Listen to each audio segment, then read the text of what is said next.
Thank you very much for joining us here on Kickoff. It is Darren Lewis, Danny Murphy and Natalie Sawyer with you until 10. And don't forget, we have all 10 Premier League fixtures this week live across the talkSPORT network. And it doesn't stop there, because we're also bringing you 11 live FA Cup commentaries this weekend across talkSPORT, one of which might involve what we expect to be the new Chelsea boss, Liam Rosenior, as they head to Charlton. But if boxing is more your bag, this Saturday, Germany hosts a massive heavyweight homecoming for Ajit Kabayel as he takes on Damien Nibar, with the winner lined up for a shot at the WBC heavyweight title, which you can watch this Saturday only on DAZN. Boxing update on talkSPORT with DAZN, the global home of boxing. Sign up now at dazn.com/boxing. Now, West Brom have lost 9 successive away games, but they have pulled a goal back. They pulled a goal back to make it 1-1 at Leicester. Ahern Grant has got the equaliser, that after IU had given the hosts the lead in the 18th minute. But in the 34th minute, it's now 1-1 with 10 minutes to go now until half-time. Let's talk about the Premier League, shall we? And the fact that Arsenal are still top of the league and now 6 points clear after recent points being dropped by Aston Villa and, of course, Manchester City as well. They played Bournemouth most recently in a game that they had to come from behind to win as well, down on the south coast. And it was a game where first half Arsenal not really at their best, but they are finding a way, it feels, Danny, this season, in the second half in particular, to just notch it up a gear and go on and win like they did in this game. Arsenal have got gears, haven't they? They've got gears they can go into. They're technically very good and very powerful. So they can win games ugly and they can win games playing really terrific football. I mean, the biggest thing about the game the other day was they're getting players fit. I looked at the bench and I was like, oh my God. So they had Saka on the bench, Eze on the bench, Lewis Skelly, Trossard, Jesus, Moreno, and I'm missing one other. But I was just looking at the bench thinking, all of those players sat on that bench would get in most of the team. And they've still got Calafiori missing from that squad. I think Ben White was the other one on the bench. Calafiori was missing. Havertz is missing. You know, it's just this powerful strength in depth. And now they've got the two at the back together, like Gabriel, Saliba. I know Bournemouth caused them some problems, actually. Deserve great credit because considering they've not won in a while, they didn't have a good go at Chelsea and a good go against Arsenal. But Arsenal just keep finding a way. And in terms of consistency, although they had the draw with Sunderland and Chelsea, and they obviously lost that away game at Villa, but you still feel that when they play badly, they're very unlikely to lose. They've lost 2 games all season, which is the least in the league. And they just seem to be finding their straps now. And I think that's probably as well, I've seen it before, my own experiences, when you get everyone fit and there's competition for places, the training goes up. Because everyone's like, oh, I better... Yeah, step it up. And then on match day, you're thinking, don't want to be the one who comes off. I mean, if you look at even Madueke's performance, first half, I mean, he's on it. He's like ready to go, like causing absolute chaos against the left back, who's been great actually. And then obviously Saka will play at it, and we know that. But he's making the manager think, well, actually, I can give Saka a rest. He doesn't have to play every game because I've got you. And all of a sudden now on the left, who's his first choice now? We're not sure. Eze scored actually against Tottenham less than a month ago. He hasn't had a minute in the last couple of games. This is the most powerful squad. You could argue City have got great strength and depth they've got a lot of players to choose from, but right now you'd be amazed if Arsenal threw it away this time. I would. Even just, it's only 6 points and they still have to play Manchester City, of course, but you still think they're good. They've played a lot of the big boys away. Yeah. They've played a lot of the big boys away. Only City, I think, is left. When I watch City, even in the Chelsea game, they do brilliant things, and you think, oh, they could blow Chelsea away. And then all of a sudden, they're a bit all over. There's gaps all over the place. I know they had the injuries to the centre halves, and they've been on a good run, City, so you can't discount them. But defensively, you feel that you can score against them when you watch them. They give up chances, and Arsenal generally don't. You know, they've got the best defence, haven't they? In the best defence, actually. And I can't remember the exact number. Saliba and Gabriel have played less games together this season than any other. And they've still got the best defence. I do slightly disagree with you in so much as... You're bringing Villa into this. Well, rightly so. I remember when I mentioned Villa being title contenders you should bring them into last season.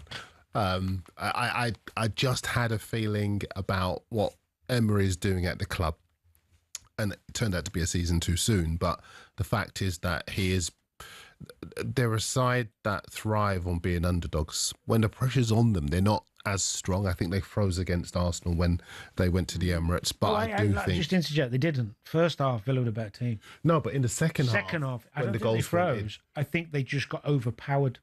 You've got to remember, Villa have been playing the same players week in, week out. They make a few changes here and there, but they don't have the strength and depth. But Dan, don't you think when you look at the 3 goals, well, the first goal, mistake, keepers all over the place. Yeah. Second goal, no one makes a tackle as the player strides through. Third goal, no one closes down as he's able to sweep it home. I mean, these are all basics that, you know... Yeah, but the basics become they become more difficult to repeat when your fatigue is kicking in because you're constantly being attacked. And there's powerful machines coming at you, in one game. But I carry on with Villa because I do think they deserve a shout. Well, I think that the interesting thing about Villa is that everybody dismisses them because there is this belief that Arsenal are going to steamroller it. And what we know about Arsenal is that they have had a recent history of being really impressive in the first half of the season. Yeah, it's true. And running out of steam in the second. Now, you could argue, as you both have been doing, that because they have a better squad, there is less likelihood of that happening. But football is also about psychology as well as what you can see on paper. And City have that psychology. They have that tactician. You think about how many times Sir Alex Ferguson would get Man United sides that had no right to win the league over the line, over superior opposition. Over superior opposition, because I think, Chelsea were great. Chelsea were full of warriors at times when Man United were winning leagues, and that was because of the sheer force of will of Sir Alex Ferguson. I think with Pep, they do have that capability. It's true. I think the thing with Arsenal, maybe I'm just overly confident on their behalf. I don't think they're going to get a better chance. No, I agree. I think that would be fair to say. I do agree. 6 points ahead, everyone getting fit. Some of the other teams not quite to the level of their normal level. I mean, City's high bar is ridiculous. The one thing I suppose we forget as well with City is they do have the best striker in the world. I know he hasn't scored for 3 games? 3 games, yeah. He is, honestly. He can turn games like that. Whereas Arsenal's highest scorer has 5 goals. And they're sharing the goals. But if that starts to run out and Haaland rediscovers that form, which the law of averages says that he will do, and maybe Tijani Reinders weighs in and Phil Foden starts to weigh in and the other players start to take responsibility, then suddenly you've got a real race, and that could offset their vulnerability at the back, as you've been saying. Do you have a preference to who wins it? If it's not Liverpool, obviously. If it's not Liverpool. It's going to be Aston Villa. That's who he's backing. Listen, I'm now hanging my hat a little bit. I don't think that Aston Villa are going to win it, of course, but I just love the fact that they're hanging in there. I think it would be, and also it'd be a real vindication of Unai Emery, who, he's been derided, and it always. I'm never not mystified by the fact that people deride a guy who speaks 6 languages, for his lack of English, But he is a guy who has taken a side that has no right to be in this conversation, and he's got them punching their way. And everyone just can't wait for the point at which they fall off so they can say, I told you so. But he keeps defying the odds. Even if they do. Still done an amazing job. Oh, yeah, absolutely. Absolutely. And they've got a cracking final game of the season. Brentford. No. Manchester City away. Oh. Oh. Who would you like to see winning that? Who would I like to see win it? I mean, I do like the Aston Villa story because it's just a great story, yeah. It's exciting.